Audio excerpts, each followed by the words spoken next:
Good morning, ladies, because it's a morning for you, if I'm not mistaken. Joan is in Seattle. Renee is in Mhm. Florida, which is, if my math is right and my unpolished understanding of the US geography, is 3 hours apart. Yes, sir. But still morning. But Yes. it's still morning for you, and it's Mhm. afternoon, and I already had my tea and my coffee and everything. Especially for Joan, I have my Washington cup. There you go. Oh, very Nice. nice. Joanne is a first ever new guest on our Beyond the Badge Wow. podcast.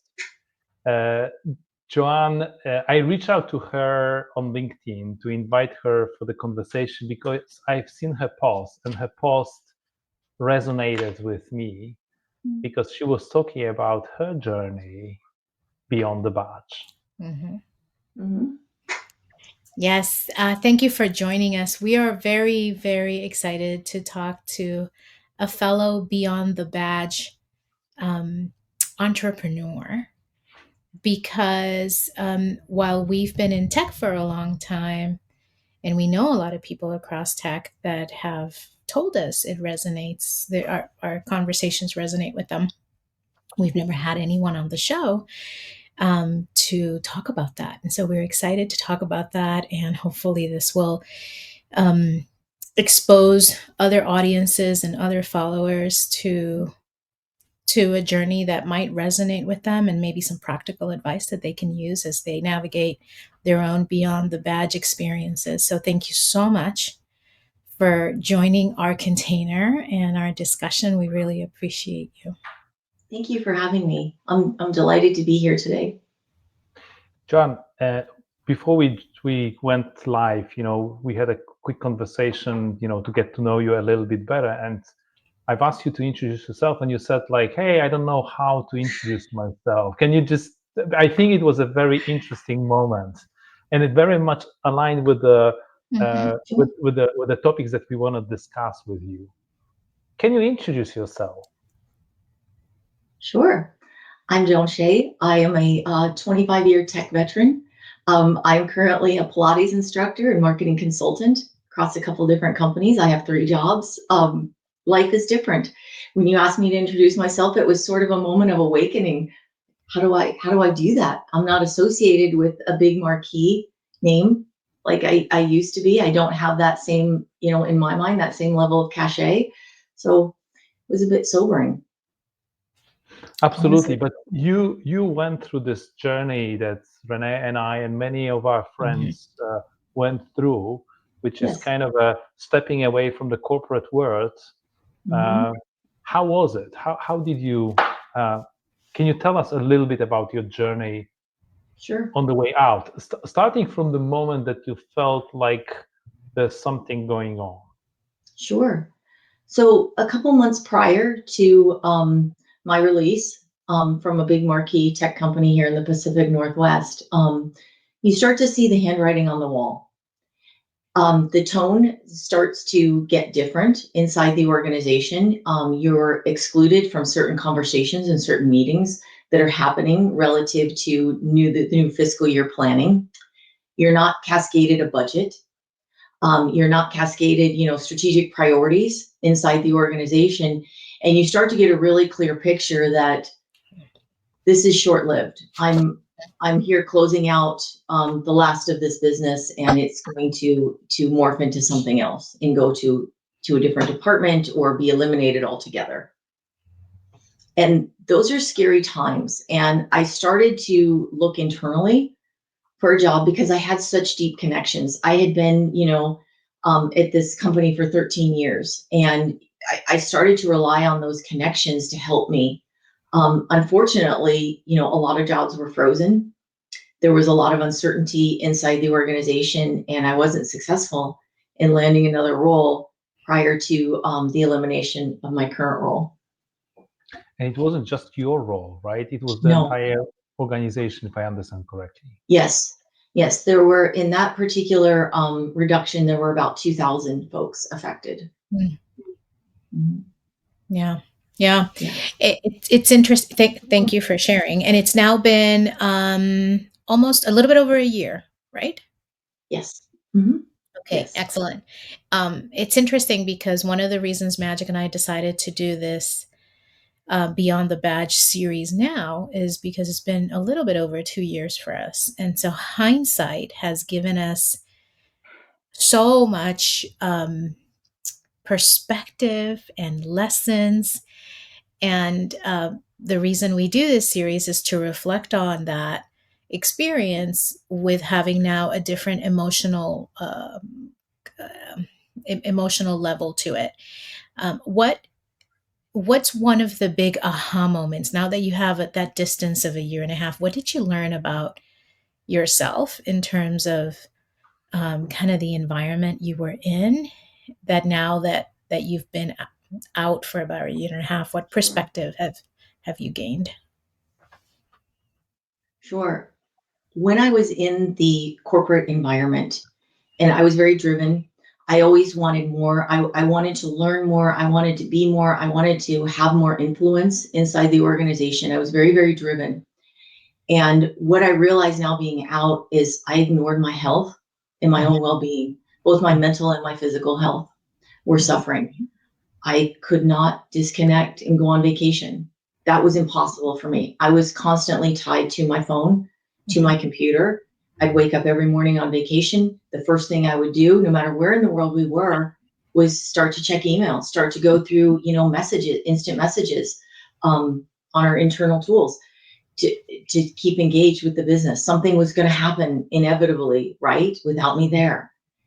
Um, that it took a big toll on my physical and my mental health. Mhm. I was very unhealthy, and so I had some sobering moments after leaving that organization.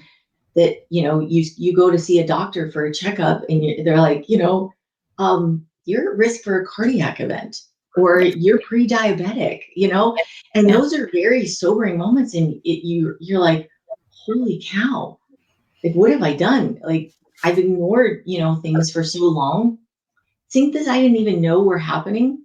Mhm, Um, and so I made a commitment to myself. I'm going to use this time to get healthier, to take care of my mental health, mhm. to take care of my physical health. So I started on a weight loss journey. I lost 76 pounds since I've been, yeah, I don't yeah. know how much is this in kilos. I'm sorry.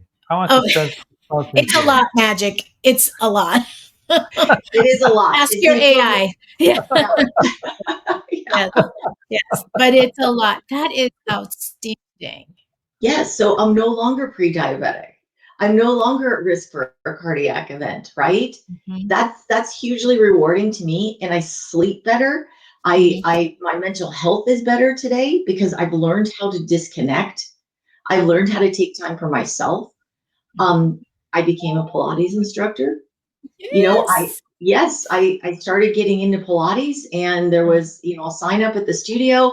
Hey, we're looking for instructors. It's a 500-hour training. We'll give you a scholarship. I was like, oh, I'm wow. doing this. Oh, Yes. this has me written all over it. Um, and it's something I really enjoy, not only for my own health, but to help others, right, in Mhm, their journey. And I have a lot of women who can identify with where I am.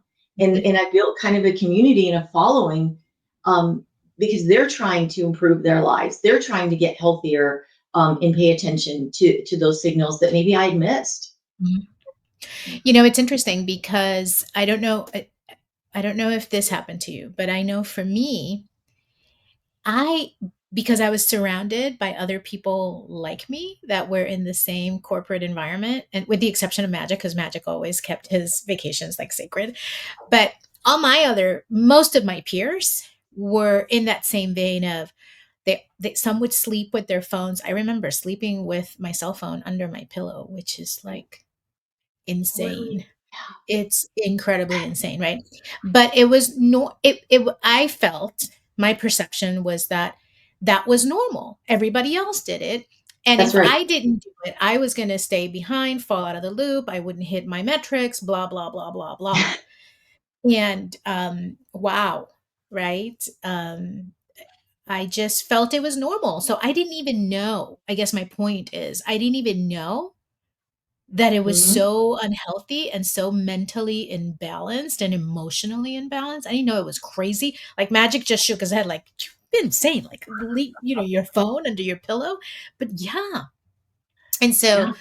wow, what and I thought maybe it's a sickness that only I had because I'm OCD, or because I'm maybe too ambitious, or I thought of all these reasons why it was me and not the environment in which I was in. And so it's so eye-opening to and validating in many ways to hear from someone else Mhm. who has been in the same industry for many, for 25 plus years. And it's like, okay, it's a sickness that's normalized Mhm. within the industry in large part. And maybe it's just a female thing, because I think maybe men don't feel that way. I don't know.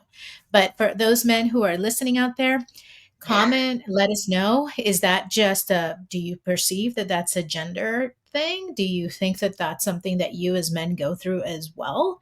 Please let us know. And also, shameless plug, don't forget to share, subscribe, like, all of the things. I Comment, didn't comment. comment. I didn't say it at the beginning of the call. But yeah, please let us know. All right, Magic. I'm I, gonna I send don't I you. don't I don't think it's only women, because I remember this crazy term vocation, working Right. vacation, Right. that I could never identify with. Okay, I personally always felt, and I that's what I was.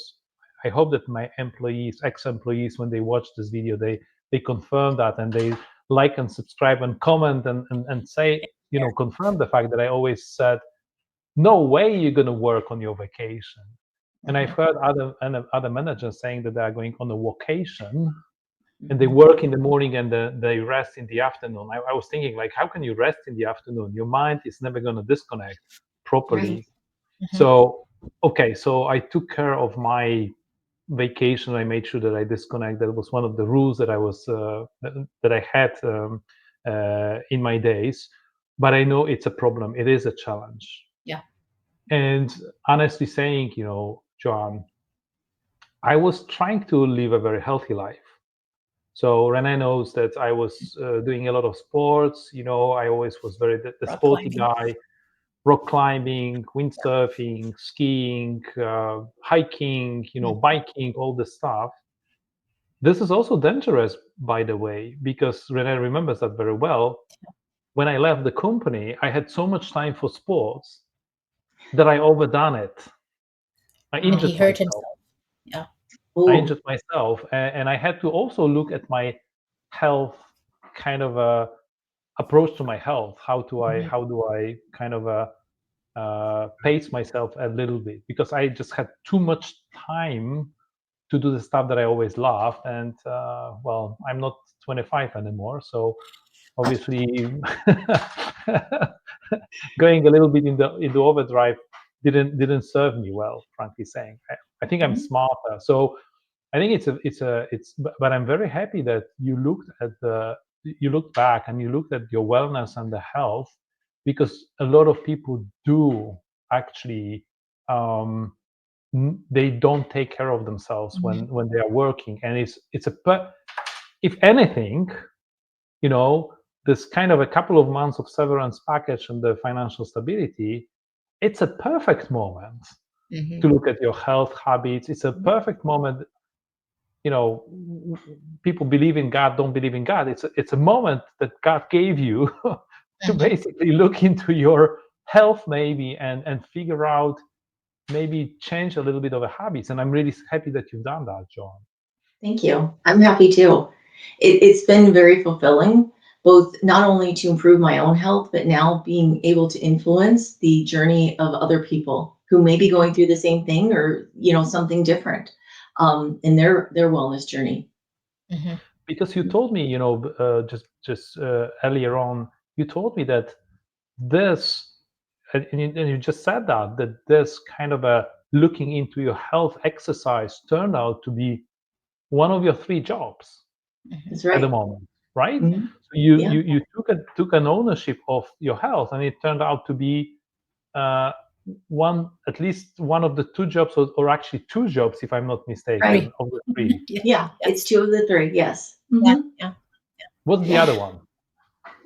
So the other one, I'm doing marketing consulting, again, for a large, corporate client here in the Pacific Northwest, working on a new product launch and helping them build out their channel program and making some investments in strategic partners. It's been very rewarding. It's a lot of fun.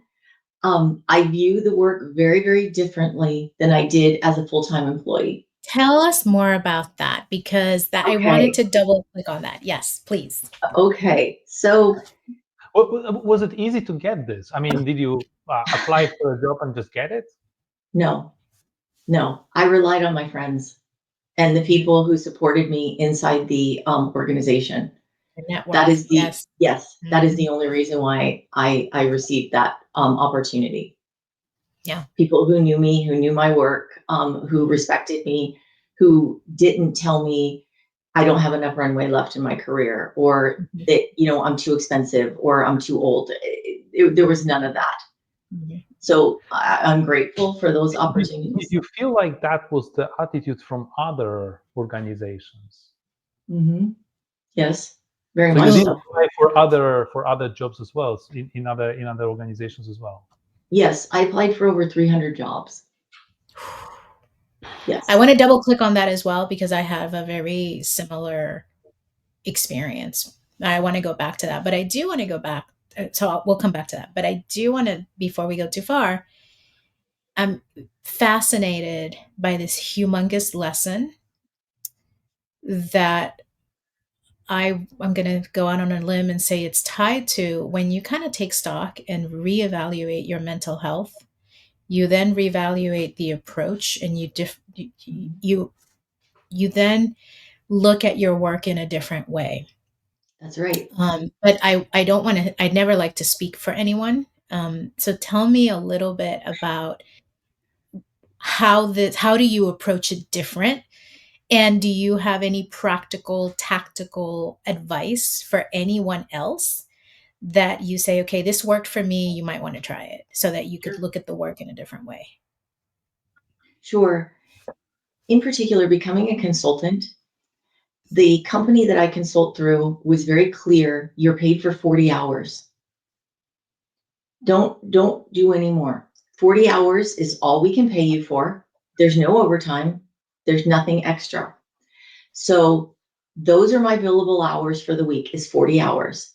Am I going to work 55 or 60 hours? Heck no. No, I am not. That's a I leave, European version. That's a European right? mindset. Right? But I'm kind of forced now to stop at that 40 hours and I go teach them Pilates in the evening, for example. So Mhm. I have to be there for a class at a certain time. Mhm. And I need time, by the way, to think about what I'm going to teach these 12 people who've shown up Mhm. and want to get a workout in, right? So I have to leave a little bit of time for that planning and be mindful, to provide the experience that they're looking for, So right? you've redefined, if I play it back, you now have a fresh perspective on boundaries, and Yes, you're honoring yourself, that's but right. also the other people that you're serving in the class, in the Pilates Yes. class, right? Hmm. By being able to not only show up rushed and jumping from one, but to also give yourself that grace period to decompress from Hmm. whatever the thing you were doing for the digital marketing work. And now, okay, I need a little cleanse time, because most people don't think about this. This is People just right. run from thing to thing to thing, right? Mhm. And your energy does not have time to reset. So that's super important. Okay, I love that. It's too about setting boundaries, Hmm. right? So today I'm going to work from 7 a.m. until 4 p.m., for example. Hmm. At 4 p.m., I am logging off. My stakeholders know that I'm logging off. I'm very clear about, putting my work hours into the productivity tools that we use. So there's no mistaking when I'm working. But I'm very dedicated during that time frame, right? I'm only doing that job Hmm. and I'm producing what I need to produce and, delivering that to the stakeholders. There's no question about that. I want to ask you something, and this might be silly, but one thing that I learned, I used to work through lunch. I was one of those people that just kind of took calls and worked through from 7 to 4, but it was 7 to 4. I like barely took a bio break. Um, have you developed a habit, a discipline around even that when you're in that work day of saying, hey, I'm taking 30, 45 minutes, my hour of lunch as an example? Yes, absolutely. So one of the things that I didn't mention previously is I adopted a dog. Oh, So, and this little dog has to go out and go to the bathroom. Um, and he wants to take a walk around the block, you know? So, I take him out in the morning, I take him out around lunchtime, and we go out in the sun and we walk around the block. Maybe we talk to a neighbor. It's a very nice experience, and it helps me to take a little bit of a mental break uh-huh. and focus on something else, right? Is Yeah. he finding a chicken bone on the ground, right? Is it right? I have to pay attention and be present in those moments. Yeah. It's Not take really them, nice. not take them on a walk while you're on a conference call, No, which is what a lot of people do. Okay. right. Now it does flex sometimes. Sometimes it's later in the afternoon. Sometimes we're going at 1 or 2 o'clock. There is, there is compromise there. But I do, that time is sacred, and I do take that hour every day to take Mhm. him out and walk around the block, or we drive to a park that's nearby and we'll walk around just for a change of scenery, right? Meet different people. Yeah. Yeah. Mhm. I love it. I And love it. That's great. it's a new habit that you adopted after leaving the corporate Yes. world, right? Yes. Yes. And Yeah. it's funny because there are other people with those same habits that we see all the time now. So Mm, there's a little community at a park. mm. It's 7 a.m. on a Monday, right? We're Love all it. out walking our dogs, and now we take a walk around this, mile, trail in the park and just have our coffee and a conversation. It's quite nice, actually. The word community stood out when you just said it because I think that's the other thing that's really important. And when we work at home, or in a remote setting, Yeah. I think we self isolate without even knowing. So those rituals of building community with other people outside of Mhm. your day to day is so important too. I think to Yes. No, help. for me, it's important element because you said yourself, Joan, that you got a new job. The way I look at your career, and maybe I'm just over interpreting that, but I see you taking the Pilates classes, and then from that going into the wellness, and working. I think that your third job is working with as a fractional as digital director for some kind of a wellness clinic, if I'm not mistaken, right? So I see it as a Correct. connection between the Pilates or not. Is it somehow connected? Staying Yeah. healthy. Yes. Very Yeah. much so.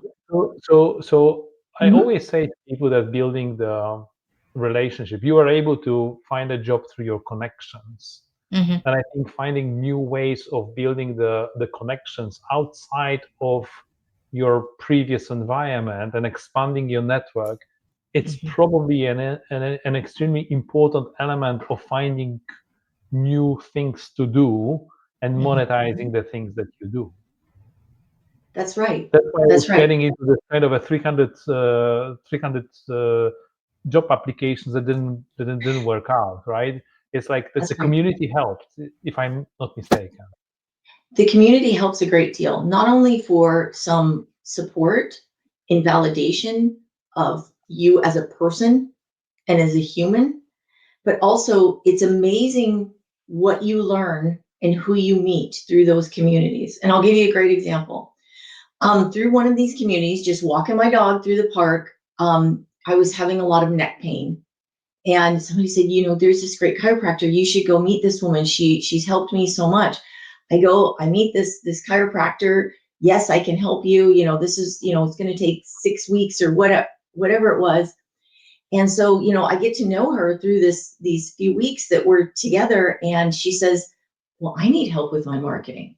Can you come in and help me a couple, 2 hours a week and manage my marketing agency for me? I need to improve my digital presence and my website. And so that was another role that I did for a very short time, right? But those connections can be really fruitful. And from there you build more connections because she's out talking to her counterparts saying, hey, I had this person and we increased our SEO, or our digital engagement by X%, and that helped me grow my client base by X%. So it builds into something else that you never even anticipated.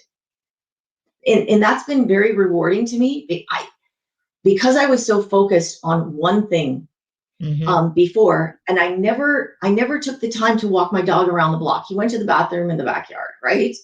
But now I'm out and I'm meeting people and I'm having different conversations and understanding their stories and their connections, and they're making new connections for me. And they're leading to things, yes, that I have monetized, right? It's been very rewarding. So this is a really good point to circle back to the 300 job applications and the Sure. types of ways in which people tell you no. And I found it interesting because I found such a similar experience. You get these code words, oh, you're overqualified, or you have too much experience for this role, Yeah. or your salary expectations, sometimes without them even asking you what your salary expectations are, because there's an assumption that if you work for X type of company for X type of years, you're going to have, you're going to be completely out of their budget reach or whatever. And also they look at you from an age standpoint and they're like, you're not going to really be around for too long because you probably have another 10, 15 years. Are you going to work as hard as the 25, 30-year-old? And you're like, oh my God. So to talk a little bit about that, because Magic and I talk about one big change for us was looking at our revenue stream. Like, when we consult with resellers or build a channel, we always tell the resellers and the channel, have different lines or have different streams of revenue or go into different verticals. And it's interesting how that applies to you now, because if you're the product, right, in this example. So how did you talk a little bit about how you found that? And I think you wrote a little bit on your LinkedIn post that I was like, yes, you're too old, too expensive. So share some of that. Sure. So it comes through those, you have to know your value and know your capabilities and what you're capable of and what you can bring to a particular situation. It's being able to pivot in those moments and take that big company experience that a lot of small companies are afraid of.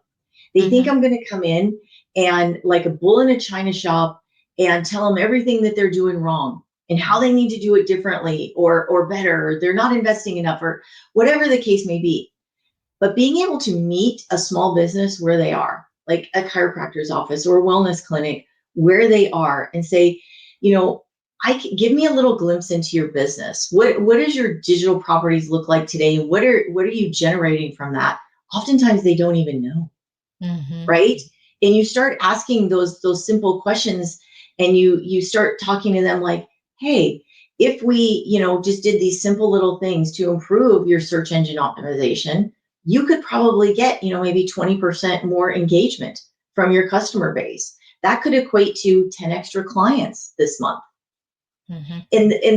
But you have to, what I'm trying to say is you have to kind of meet them where they are. I can't go in with the old corporate attitude of like, well, I'm going to need $6 million and Right. we need 4,000 partners. Yeah. Right. That's not what this is. This is a small business, family owned. There's, probably less than 15 employees in this business, but those little gains to them are so huge, and they get excited, right? Because you're helping them with, their bottom line and their paycheck. Maybe their kid is going to college, or maybe they're trying to pay down debt, or whatever the case may be. You're really affecting someone's life in a positive way by just those little incremental gains and meeting them where they are. I love what you say, because a lot of people that go through WFR, REEF, reduction, whatever, they feel like they no longer have any value. And I always say, the amount of knowledge, experience, and the point, and just the sheer ability to look at things from the kind of a helicopter view it's an enormous value to a lot of companies, a lot of people. That's right. In Magic, you said something really interesting. When I was part of a reduction, I thought at first I'm going to get a job very quickly. That did not happen. I went to the school of hard knocks on that, and it really takes a toll on your self worth, right? I went to a deep depression. Like it was hard to get up every day and say, I'm going to go apply for 10 more jobs, or I'm going to go work my network, and look for opportunities. But every time I was rejected for I'm too expensive or I don't have enough runway left in my career, it kind of, a little bit of my self-esteem went with it. Mm-hmm. And that was hard. That was really hard to come back from. And so I had to find being okay with that. And that was a hard transition to make. I had to find my value in other ways. So it was teaching Pilates, it was helping small businesses, it was taking the skills that I learned at big tech and just boiling those down to here are the three things that we can do to immediately improve your business, right? In your branding, for example. Was it was making that mental pivot and getting that reward that my brain needed for a job well done. Mm-hmm. Does that make sense? Mm-hmm.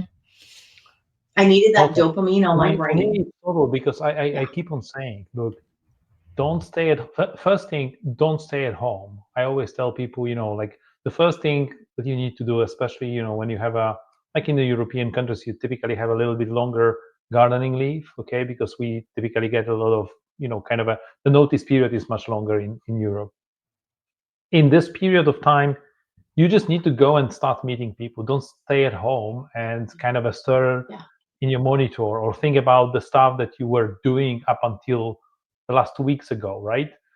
You need to Right. go and walk the dog and talk to people about your skills and your capabilities. Go to a Right. conference nearby for a meetup, Mhm. for a discussion, and then tell people about your passion. Tell people about the things that Right. you think you do really, really well, and you Mm-hmm. would like to continue doing, even if they are not directly related to the job that you've done or a Right. job name that you had, right? That the position Mhm. that you had in the past. It could be like a pivotal moment in your career when you've been doing something and now you do something else. Mhm. Before leaving my job, I engaged a lot with the academia, right, with the universities in the US. Sure. And right now, a lot of stuff that I do is connected with the universities. I've never been a university person, but right now I find a lot of opportunities to connect with schools and build. I build a program for the resellers to transform to managed service providers with the Polish University. I'm the industry advisor for the University of Houston. Something wasn't part of my career before, frankly saying. Mm-hmm. Mm-hmm. Mm-hmm. It's interesting because the life coach in me picks up on a couple of things, Joanne, is while you were going through this very real identity crisis tied to your job role, you were also doing the most loving thing that you could do for you. You lost 76 pounds. You prioritized on you, on your health, on your Mhm. wellness, which is a very Yes. high self worth type of activity. But what's interesting is, that you're getting then these other external signals from the world of work, rejection after rejection after rejection Mhm. for these different things that we just talked about. And I go back to community, community, community. And the practical advice that I heard both of you give, and that I'm going to crystallize it hopefully for those that maybe didn't catch it. Um, get involved locally with the communities around you. Magic with the Polish University. I know Magic did a lot of work too with the school that his kids go to. Um, Joanne, I heard you talk about your chiropractor, yeah, your local community. For me, I Yeah. got very involved with the local chamber of commerce, And there's different ways for those of you who are listening to us, for you to get out there and really start building kind of new nerve endings or new new neural pathways. But I also don't want to gloss over something that Joanne said that was very real. That kind of depression, or that kind of moment of, oh my God, right? It's hard to get out of bed in the morning and put one foot in front of the other. It's absolutely natural, and there's no shame in it. And it's part of the process. Magic and I did a whole thing on the grieving process and the stages of grief and whatnot. And so don't feel that you're weak or that you're less than because you go through this very natural process. So I just wanted to kind of give that message out to our audience. Okay, Magic, how about what question or thought you have for Joanne, or Joanne, you first? Yes. I just want to say, like, because I think a lot of people that listen to us are far before any difficult conversation. They still in their full of their career, and they are still kind of in their job, if you will. I just want to say that when I think about this, a lot of those things apply today. Mm-hmm. So first of all, again, a lot of good things that I was able to catch after I left the corporate world were because I built some relationships outside of my job, through the schools, through the walking the dog, through the like a local sports club, whatever. You need to make sure that you don't spend your vacation on a vacation, okay? And the earlier you start building this capability and the connections and community around you, the stronger you will be if maybe not, but if anything like that happens, because it's not connected to your performance. I'm pretty sure, Joan, Renee, myself, this is not a question about the performance. It's just that the company is, especially big corporations, they take a decision to change something internally, to reorganize, reshuffle, and readjust. Yeah, it just happens, right? So take care of this today. Start taking care of this today, because it applies not only when you left, but also on the preparation for your broader career, maybe. I think it just magnifies, right? When you do get the phone call that your job has been eliminated, it goes from a potential, or from a theoretical, or from a maybe one day, to a reality that's in your face. And I think that does change the sense of urgency, I guess.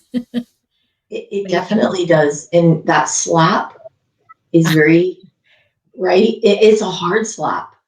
Mm-hmm. You don't think that it's going to happen to you. I always thought in my career, you know what? I'm kicking butt and taking names over here. Like, I'm going to beat the odds. Like, I'm going to be the different one. Yeah. I wasn't. Yeah. And that moment is very sobering.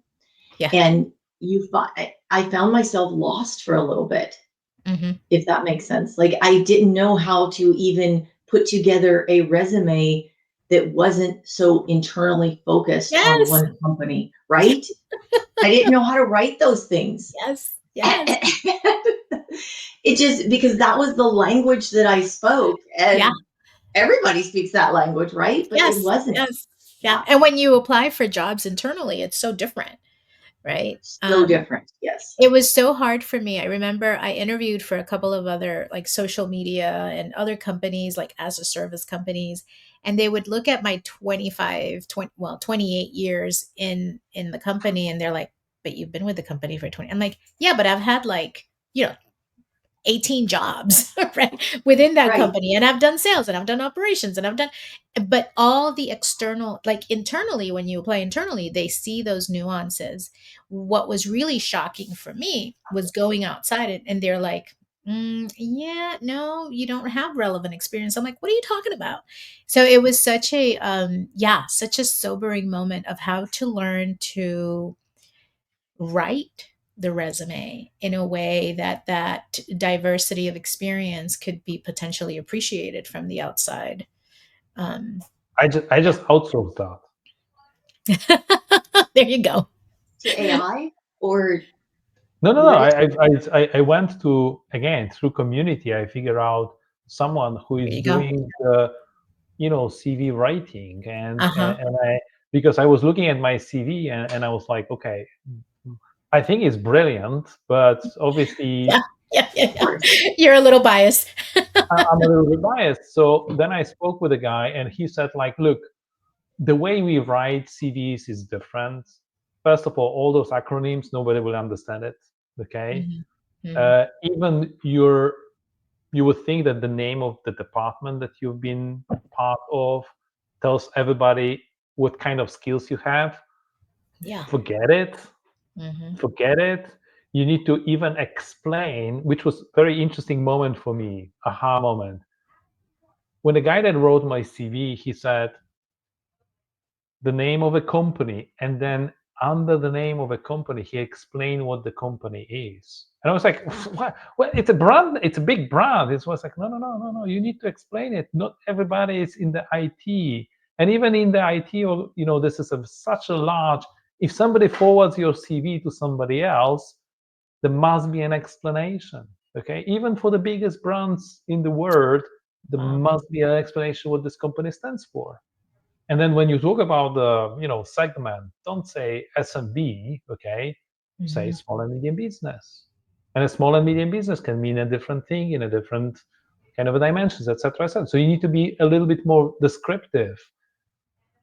It was an interest. I was very happy that I outsourced that to somebody who knew who was doing what he was doing, and especially that I also got an advice to write more than one Mhm. that Yeah. was a little bit longer, which was a proper CV, and the other one, which was more of an executive bio, very short and to the Yeah. point, extremely condensed version of it, just for a cold calls for sending to people. Okay, Mhm. Mhm.